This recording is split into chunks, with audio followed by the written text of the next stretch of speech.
Okay, here we have a binomial expansion question.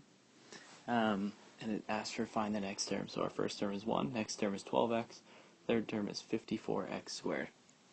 So we know from what we've done that we can clearly see x is going up in terms, so we know that our binomial expansion, our second term, has an x in it. Probably just, well, yeah, it just has a single x, because the first term has no x's, then one x, then two x's. We also know that our first term is a 1, because the very first term is just 1, and if our first term had a variable in it or another number other than 1, then that number would be there in that first term. So we know it's 1 something, and we also know it's a plus because the sign's not changing; it's positive the whole time. So basically, what we're looking for is a number here, and we need this number here as well. Okay, so let's look at what we have. We know 1 equals the first term, so that's going to be, if we call this n, this will be nc0, which that doesn't really help us because anything c0 is going to be 1, so forget that. Let's go on to the next term. We have 12. Let's not worry about the x part because we know that there's one x going on. So 12, we're going to get that as our coefficient because we'll say it's the second term, so nc1 because it's 1 less than 2 and it's the second term, times, let's call this value p, times p to the 1. So just p, really. Right, and we know that's going to be p to the 1 because it's the second term, and that exponent always matches 1 less than the term. So we can also set this up for the next term's coefficient, which is 54. Notice that the fact that our first term is 1 here doesn't affect anything, because 1 times anything is just that same number. So this is going to be nc2, because it's the third term again, and it's going to be p to the 2. Remember, p is that coefficient on x. So now we basically have two equations, two unknowns, and we can use our formulas for n to help us out here. So I'm going to take this equation, and nc1 is just n. Anything c1 is just that number. So I can say 12 equals n times p. Perfect. Let's expand this second term, this second equation.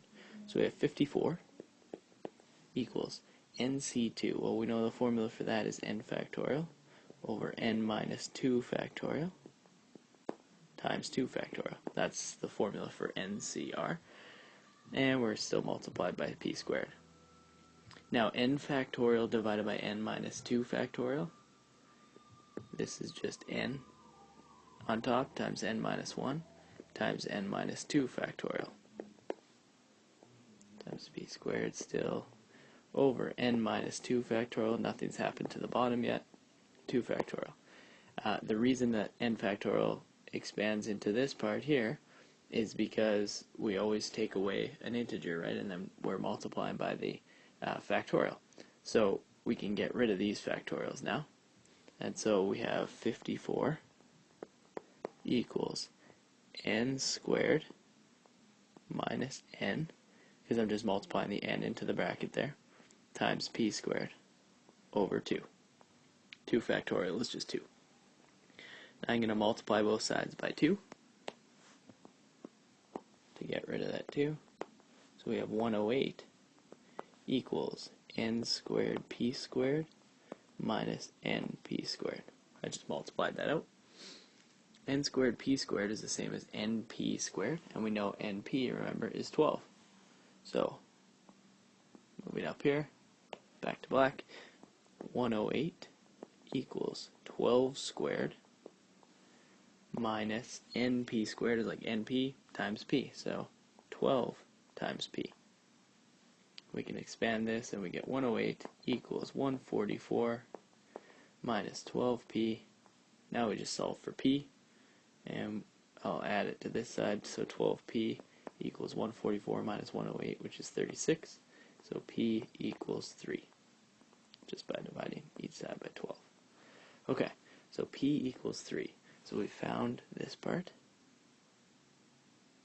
times 3. And now we just have to find the n. So we can put that back in here. And we get 12 equals n times 3. Times 3. So n must equal 4.